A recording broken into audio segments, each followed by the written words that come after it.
மதிச பத்திரன. இவர் இலங்கையினுடைய வேகப்பந்து வீச்சாளர். வெறும் 22 வயசுதான். இன்றைக்கு இவரது பெறுமதி கோடியில போயிட்டு இருக்கு. இவர் கடந்த காலங்கள்ல சென்னை சூப்பர் கிங்ஸ் அணிக்காக விளையாடி இருந்தார். அந்த அணியினுடைய செல்ல பிள்ளையாகவும் இருந்தார். அங்கிருந்து தான் இவரது பிரபலம் ஆரம்பமாகுது.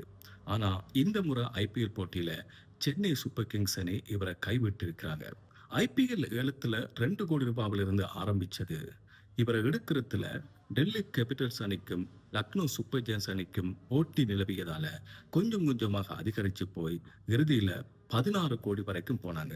ஆனா 16 கோடி எல்லாம் இல்ல, 18 கோடிக்கு நாங்க வாங்குறோம் அப்படின்னு சொல்லி கொல்கத்தா நைட் ரைடர்ஸ் அணி மதிச பத்திரனவை வாங்கி இருக்கிறாங்க. இந்திய ரூபாய் 18 கோடி ரூபாவை இலங்கை ரூபாவில நாங்க பார்த்தோம்னா 61 கோடி ரூபாவுக்கு இந்த 22 வயது மதிச பத்திரன விற்பனையாயிருக்கிறார்.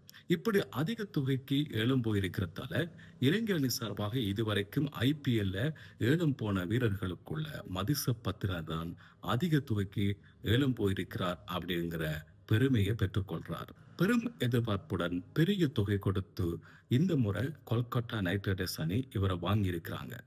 இந்த முறை இந்த ஐபிஎல் போட்டியில இவர் எந்த அளவுக்கு திறமையை வெளிப்படுத்த போறார் அப்படிங்கிறத பொறுத்திருந்து பார்ப்போம்.